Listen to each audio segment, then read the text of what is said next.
하나님께서 천지 만물을 창조하신 이야기가 창세기 1장부터 3장에 나옵니다. 하나님은 천지 만물을 창조하시고 사람을 창조하셨습니다. 사람을 창조하신 하나님은 지금도 우리의 삶을 선한 길로 섭리하시며 지키시고 돌보시고 보존하시며 인도해 주십니다. 천지 만물을 창조하신 하나님은 사람을 창조하실 때 특별히 하나님의 형상을 따라 창조하셨습니다. 그래서 우리는 하나님의 형상을 닮아서 우리의 삶을 창조적으로 변화시킬 능력이 있고 누군가를 위로하고 격려하고 지지하며 복을 빌어줄 능력을 갖고 있습니다. 무엇보다 서로 사랑할 수 있는 능력을 우리가 갖고 있습니다. 이것이 하나님의 형상을 따라 지음받았다라고 하는 의미입니다. 간절히 바라기는 여러분들께서 이 하나님의 형상을 잘 활용하셔서 여러분의 삶을 창조적으로 변화시키시고 우리 곁에 있는 가까운 이들부터 격려하고 지지하시고 축복하시고 서로 사랑하며 여러분의 삶의 자리를 그렇게 변화시켜 나가실 수 있기를 주님의 이름으로 다시 한번 축원드립니다. 아멘. 창세기 1장과 2장에서는 하나님께서 천지 만물을 창조하시고 사람을 창조하셨습니다. 그런데 하나님께서 사람과 또 천지 만물을 창조하신 것뿐만 아니라 한 가지 더 창조하셨다는 것을 우리가 보게 됩니다. 그것은 바로 가정입니다. 태초에 하나님은 가정을 창조하셨습니다. 18절 말씀을 보시죠. 18절 말씀을 보면 하나님은 아담이 혼자 사는 것을 좋지 않게 보셨습니다. 중요한 표현이죠. 하나님은 천지 만물을 창조하시고 보기에 심히 좋았다고 여러 번 말씀하셨는데 그런데 아담이 혼자 사는 모습은 보기에 좋지 않았다고 말씀하셨습니다. 그래서 하나님은 혼자 사는 아담에게 돕는 배필이 필요하다고 생각하셨습니다. 19절과 20절 말씀 제가 이미 읽어드렸지만 19절과 20절을 보시면 아담이 들짐승과 공중의 새에게 이름을 지어줍니다. 하나님께서 이미 만드신 그 생물들에게 이름을 붙여줍니다. 쉽지 않은 일이었을 것입니다. 어려운 일이었을 것입니다. 시간적으로도 힘들었을 것이고 얼마나 머리를 싸매고 이름을 지었겠습니까? 아담이 모든 짐승의 이름을 지었다는 것이 가능하다 불가능하다 이렇게 이해하기보다 그 일이 참 아담에게 힘들었겠구나 그렇게 이해하시면 되겠습니다.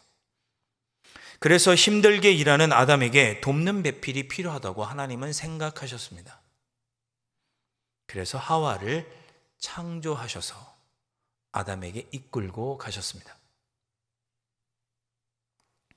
우리가 우리의 가정, 정확히는 우리 부부를 보면서 잊지 않았으면 합니다. 하나님은 우리 부부를, 넓게는 우리 가정을 하나님께서 직접 창조하시고 우리에게 이끌어 주셨습니다.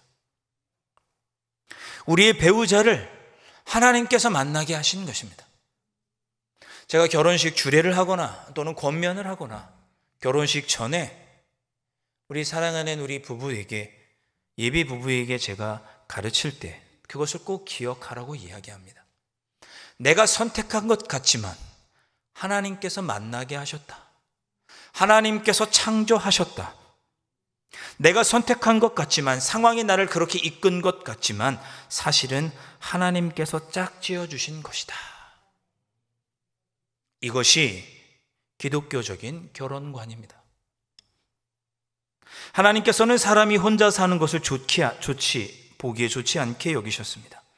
그것이 남자이든 여자이든 혼자 있는 것은 보기에 좋지 않으셨습니다. 그래서 그것을 해결하기 위해서 배우자를 창조하신 것입니다. 내 곁에 있는 배우자는 하나님께서 나를 위해서 보내신 배우자이구나. 그것을 항상 기억하는 것. 그것이 올바른 기독교적인 결혼관이고 부부관입니다.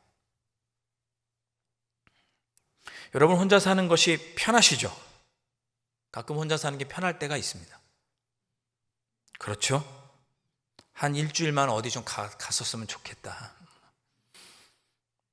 작년 통계청 발표에 따르면 2023년 혼자 사는 1인 가구는 전체 가구의 35.5%라고 합니다. 2021년에는 33.4%였는데 2년 사이에 2%가 증가했습니다. 우리 대한민국에 혼자 사는 가구가 가장 많은 것입니다. 4인 가족은 14.7%였습니다. 부모가 있고 자녀가 있는 4인 가족은 14.7%였고 35%가 넘는 숫자가 혼자 사는 가구였습니다. 2050년이 되면 40%를 넘을 거라고 예측하고 있습니다.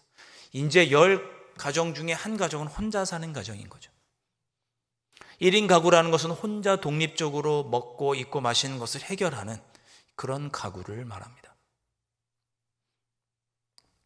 우리나라에서 가장 많은 가구는 혼자 사는 가구, 1인 가구입니다. 좀 지난 조사이긴 하지만 2018년에 청년들에게 설문조사를 했습니다. 1인 가구에 대해서, 혼자 사는 것에 대해서 어떻게 생각하느냐 설문조사를 했습니다. 그랬더니 청년들이 이런 대답들을 했습니다. 내 일에 대해 간섭하는 사람이 없어서 좋다. 1인 가구에 대해서 좋게 생각한 거죠. 가족에 대한 부양 책임이 없어서 좋다. 여행이나 취미 생활을 내 마음대로 할 수 있어서 좋다. 나의 능력 개발을 위해 투자할 수 있어서 좋다. 자유롭게 이성교제를 할 수 있어서 좋다. 부모님이나 주위의 결혼 강요가 견디기 힘들다. 그래서 1인 가구도 괜찮다. 눈여겨볼 것은 청년들이 1인 가구 혼자 사는 것을 점점 긍정적으로 생각한다는 것입니다. 그런데 성경은 1인 가구를 좋지 않게 봅니다. 우리 청년들이 대답했던 내용에 1인 가구를 긍정적으로 보는 청년들의 대답은 대부분 뭔가요? 내 마음대로 여행 다닐 수 있어서, 연애할 수 있어서, 취미생활 할 수 있어서, 내 마음대로 할 수 있어서, 내 일을 내가 내 마음껏 할 수 있어서, 나의 자기 개발을 내가 마음대로 할 수 있어서, 내가 사는 거 누가 간섭하지 않아서. 그래서 1인 가구를 선호합니다. 즉, 나 중심의 생활을 하다 보니 혼자 사는 것도 좋겠다라고 생각하는 것입니다. 그러나 이것은 기독교적이지 않습니다. 하나님은 우리가 혼자 살 수 없기에 돕는 사람이 필요하다고 판단하셨고, 그래서 우리 곁에 가장 가까이에 돕는 배필을 허락하신 것입니다. 나 중심의 사고방식이 기독교적인 것이 아니라는 뜻입니다.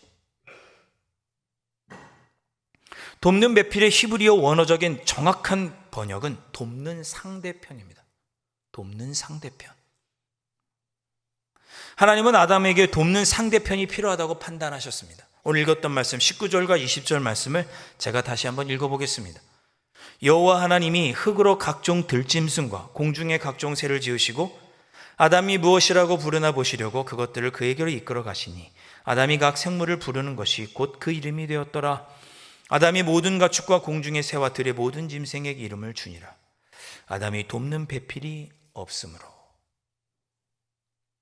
19절과 20절 방금 읽었던 말씀을 보면 아담은 동물들의 이름을 짓는 것을 혼자 했습니다. 제가 앞서 말씀드렸죠. 그 일이 힘들었을 것이라고. 그 힘든 일을 누가 했어요? 아담 혼자 한 것입니다. 진정한 돕는 상대편이 없었습니다. 아담에게 조언을 하고 의견을 말하고 지지하고 격려해주는 돕는 상대편이 아담에게 없었습니다. 혼자 다 해야 했습니다. 그래서 그 일이 힘들었고 그 짐이 무거웠습니다. 돕는 상대편, 곧 돕는 배필은 나를 격려해주고 지지해주는 사람입니다. 그뿐만 아니라 나 혼자 일방통행하지 않도록 나에게 때로는 예라고 말해주는 사람, 때로는 아니라고 말해주는 사람, 그 사람이 돕는 상대편입니다. 서로의 의견을 자유롭게 이야기하고 함께 만들어가는 상호 관계적인 모습, 그것이 돕는 배필입니다. 그 모습을 아담과 하와가 보인 것입니다. 부부는 이런 사람들입니다. 부부는 흔히 혼자 살 삶의 무게를 지고 가는 그런 사람이 아니라 함께 지고 가는 사람이 부부입니다. 우리의 삶이 너무 지치고 힘드니까, 혼자 감당하기 어려우니까 혼자 끙끙거리며 앓지 않도록 나의 생각도 이야기하고 함께 문제를 풀어가기 위해 우리 곁에 있는 사람이 누구냐? 배우자입니다. 함께 인생의 문제를 풀어가는 사람이 부부입니다. 외롭고 힘들고 어려운 인생길 혼자 가기 어려우니 함께 짐을 나누어 지고 함께 걸어가는 사람, 우리에게 필요하다고 판단하셔서 하나님이 우리 곁에 허락해 주신, 만들어 주신 존재가 배우자입니다. 누가 지었는지 알 수 없지만 작자 미상의 인디언들의 결혼 축하 시를 제가 결혼식 주례할 때는 읽곤 합니다. 인디언들은 결혼식 때 결혼하는 부부를 위해서 이 축하 시를 불러 읽어준다고 합니다. 이제 두 사람은 비를 맞지 않으리라. 서로가 서로에게 지붕이 되어줄 테니까. 이제 두 사람은 춥지 않으리라. 서로가 서로에게 따뜻함이 될 테니까.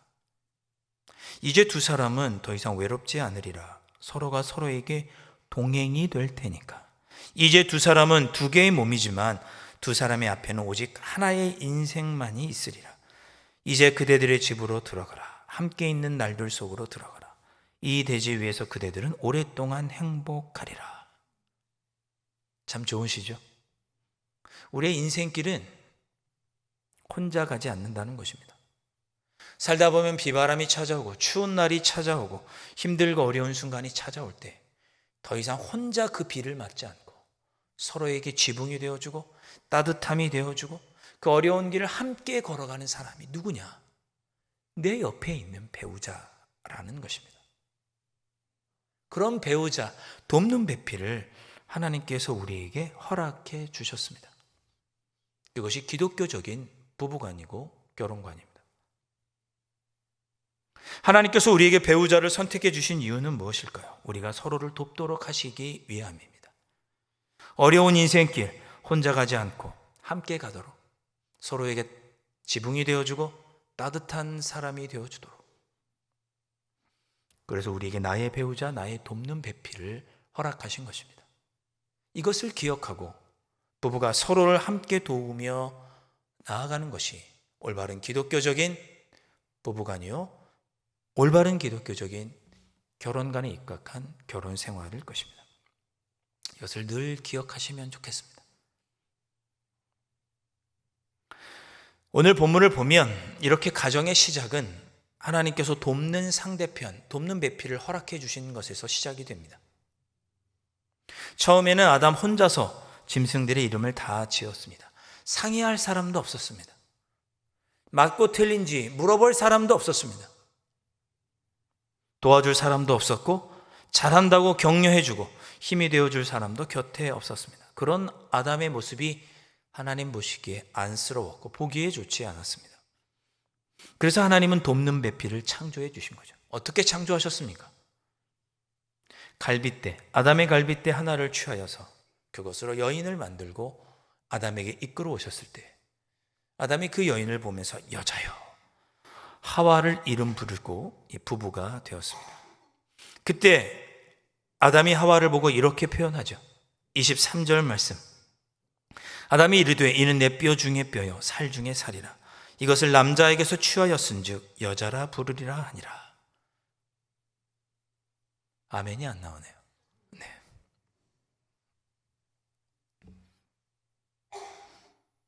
자, 저는 이 말씀을 읽으면서 조금 이상하다 생각했습니다.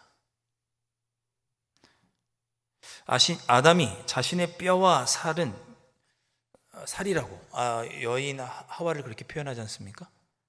자신의 뼈와 자신의 살은 곧 아담이죠. 근데 하와를 보고 너는 곧 나다 이렇게 표현한 것입니다. 이게 무슨 뜻일까? 아담은 자신의 본 모습을 하와를 통해서 깨달은 것입니다. 내가 당신과 결혼하고 보니 내가 원래 이런 사람이었다는 것을 내가 당신을 통해서 깨닫게 되었다, 그런 뜻입니다. 저는 그래서 이 표현이, 이 고백이 너무나 놀라운 고백이 아닐 수 없습니다. 제가 느끼기에는 그렇습니다. 이런 뜻이거든요. 당신을 만나서 진정 내가 어떤 사람인지 알게 되었어. 나는 참 부족하고 연약한 부분이 많은데 그것을 알지 못하다가 당신을 통해 알게 되었어. 나는 사실 화도 잘 내고 나는 참 무뚝뚝하고 나는 참 게으르고 나는 참 차가운 사람인 것을 몰랐는데, 제가 자아 고백을 하는 것 같네요. 당신을 만나고 나니 그것을 내가 깨닫게 되었어. 이런 나의 부족한 부분을 당신을 통해 깨닫게 되었고 당신을 통해 채우게 되었으니 당신은 내가 누구인지 진정 알게 해준 진정한 나의 돕는 배필이요. 그 뜻이 여인을 보고 뼈 중에 뼈요 내 살 중에 살이라고 고백한 표현의 의미입니다. 여러분, 뼈 중에 뼈요 살 중에 살이라고 하는 것은 진정한 나를 발견했다, 그런 뜻입니다. 나의 배우자를 만나 진정 나를 발견한 것이죠. 상처투성이. 밖에서는 번지르하지만 사실은 가정에서 보면 상처투성이고 나약한 나, 부족하고 연약한 나, 하나님께서 만나게 하신 배우자와 함께 하지 않았으면 인생길을 온전히 걸어가지 못했을 그런 나, 그런 나라는 것을 배우자를 통해서 만나고 깨닫게 됐다는 뜻입니다. 여러분 어떠십니까? 가장 가까운 배우자에게 여러분의 가장 정직한 민낯을 보여주지 않으십니까? 그것이 여러분입니다. 밖에서는 고상한 옷을 입고 있고 멋있는 말을 하는 것 같지만 아내에게 대하는 모습이 바로 나의 모습입니다. 남편에게 대하는 모습이 바로 나의 모습입니다. 그래서 배우자를 통해서 깨닫습니다. 내가 이런 사람이구나. 그러한 자신의 부족함을 배우자를 보면서 깨닫고 자신의 부족함을 채워줄 하나님이 보내주신 돕는 배필인 그 배우자를 통해서 온전한 한 사람의 인격자로 거듭나는 것, 그것이 결혼 생활입니다. 이것이 기독교적인 결혼관입니다. 기독교적인 부부관입니다. 사랑하는 성도 여러분, 우리 모두 부족합니다. 상처도 많습니다. 연약합니다. 내 멋대로 살아갑니다. 내 감정대로 살아갑니다. 그래서 부부관계가 항상 힘들고 어려울 수 있습니다. 근데 그건 당연한 것입니다, 여러분. 왜냐? 우리는 선천적으로 부족하기 때문입니다. 혼자 있는 것은 하나님 보시기에 적절하지 않은 것입니다. 보기에 좋지 않은 것입니다. 우리는 혼자 살 만큼 온전한 존재가 아닌 것입니다. 혼자 있는 것은 내가 부족한 모습 그대로 있다는 뜻입니다. 그래서 하나님은 나의 부족함과 연약함, 미성숙함과 상처와 낙심과 좌절까지 온전케 하시려고 나에게 돕는 배필을 보내주셨습니다. 그 돕는 배필과 함께 내가 인격적으로 성숙해가는 것, 그것이 결혼 생활입니다. 여러분, 에덴 동산은 완벽한 동산이죠. 에덴 동산은 완벽한 곳입니다. 그러나 그럼에도 불구하고 거기에 한 가지 부족한 것이 있었습니다. 그것은 혼자 있는 아담이었습니다. 나의 부족함을 채워줄 가정이 없는 에덴 동산은 좋지 못했습니다. 그래서 하나님은 그 에덴 동산을 완벽하게 하기 위해서 아담에게 배우자를 선택하게 만들어 주신 것입니다. 완전하게 결혼하는 것 아니고 불완전하지만 상대방을 통하여 내가 완전하게 되어가는 것이 결혼이며 부부의 모습입니다. 오랫동안 여러분 가정을 일구며 살아오셨습니다. 오래 살았으니 다 그런 거지 라고 생각하지 마시고 지금이라도 나의 모습을 온전히 발견하고 더 성숙한 모습으로 되어져 가시는 그런 삶을 살아가시는 아름다운 가정 이루시면 좋겠습니다. 부족해도. 하나님 보시기에 오늘날의 한국 사회는 좋지 않다고 말할 수 있을 것입니다. OECD 국가 중에서 출산율은 최저고 자살률은 최고입니다. 수많은 원인 가운데 많은 전문가들이 그 원인을 꼽는데 그 원인 중에 하나가 가정이 많이 깨어졌다는 데서 그 원인을 찾습니다. 하나님께서 처음 만드신 가정, 부부를 생각할 때 상대방을 통하여 나를 발견하고 서로가 온전한 사람으로 서로 돕고 섬기는 모습을 우리가 회복했어야 되는데, 가졌어야 하는데 그런 모습을 많이 잃어버렸기 때문에 이렇게 된 것은 아닌가라고 반성을 합니다. 그래서 이 시대의 젊은이들은 내 마음대로 살려고, 나의 능력을 위해서 내 일을 마음껏 하기 위해서 결혼을 포기합니다. 뭐 취지는 좋다고 할 수 있지만 어쩌면 그 마음 속에는 나 중심적인 이기적인 마음이 있는 것은 아닐까. 결혼의 가장 큰 적은, 결혼 생활의 가장 큰 적은 어쩌면 이런 이기심일 것입니다. 배우자를 통해서 나의 이기심을 발견한다면 그것으로 배우자는 나의 본 모습을 깨닫게 해준 고마운 돕는 배필입니다. 그렇다면 나의 이기심을 버리고 이타적이고 상대방을 배려하는 성숙한 모습으로 변하기 위해서 노력하는 것이 건강하고 기독교적인 결혼 생활입니다. 늦지 않았습니다. 지금이라도 그렇게 하시면 됩니다. 우리가 그를 몰랐지 인생을 몰랐나라는 책이 있습니다. 2019년에 출간된 책인데 이 책을 읽고 참 마음이 따뜻했던 기억이 납니다.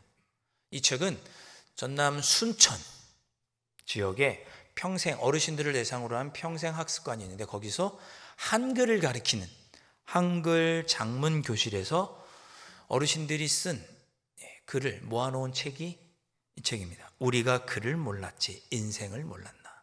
제목이 너무 좋죠?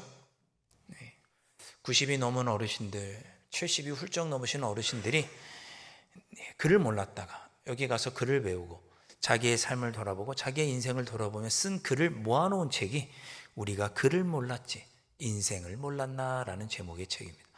제목이 너무 좋아서 이 책을 샀던 기억이 납니다. 거기에 보면 우리 어르신들이 여러 가지 이야기를 쓰셨는데 남편 이야기가 빠지지 않습니다.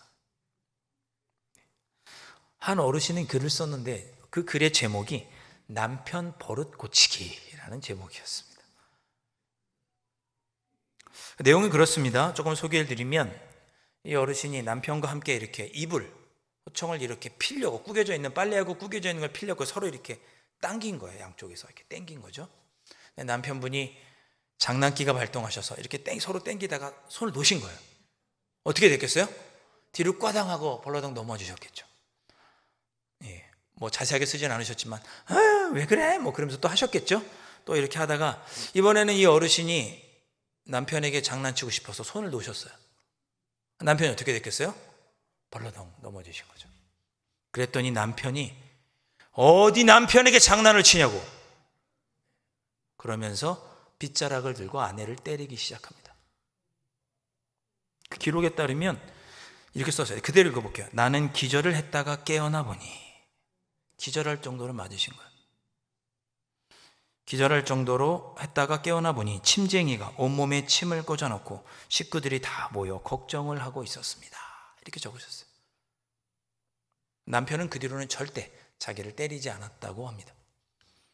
그러면서 또 이런 이야기도 쓰셨습니다. 남편은 자기 생일날 밥을 빨리 안 준다고 밥상을 엎어서 밥상이 망가졌습니다. 간이 크신 분이에요. 네. 그래서 나는 상을 새로 안 사고 석 달 동안 방바닥에 밥을 줬더니 그 뒤로는 상을 뒤엎지 않았다라고 쓰셨습니다.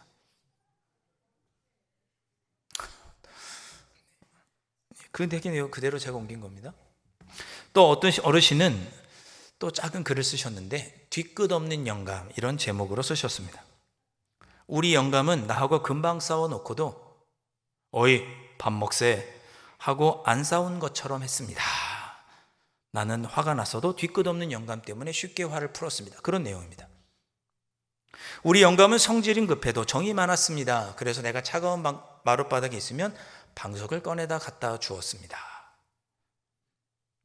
영감은 군대에서 죽을 고비를 많이 넘겼습니다. 공산당에 몇 번을 잡혀갔다 오고 총을 맞아 상해 군인이 되었습니다. 나는 영감이 돌아가시고 나서 잘해주지 못한 것이 미안하고 후회가 되었습니다. 이렇게 쓰셨습니다. 어르신들의 순박한 글이지만 글 속에서 남편을 향한 애틋한 마음이 느껴져서 저도 마음이 참 따뜻해졌습니다. 어르신들의 글을 읽으면서 그런 생각이 들었습니다. 예나 지금이나 부부 사이는 다 비슷하구나. 다 똑같구나. 오래 산 어르신들이나 지금 나나 부부는 다 비슷하구나. 크고 작은 일들이 늘 있구나.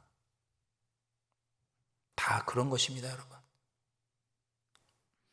그런데 부부인 우리가 서로 잊지 말아야 할 것, 다 그렇지만 잊지 말아야 할 것이 있습니다.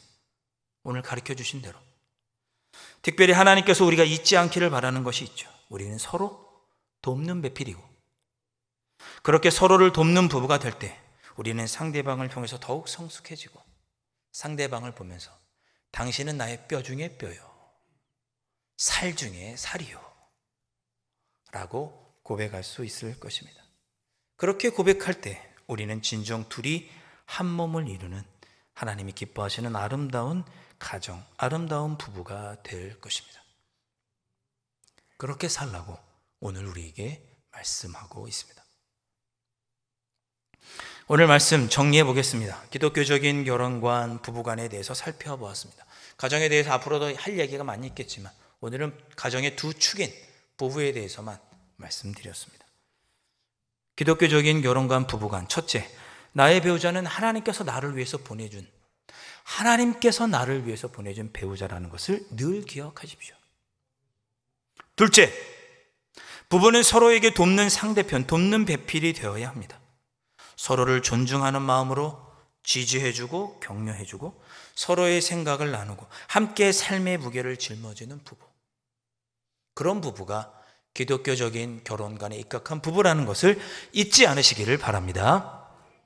셋째, 마지막으로 부족한 우리는 배우자를 통해 나의 모습을 깨닫고 더 나은 모습으로 변화되고자 힘쓰게 됩니다.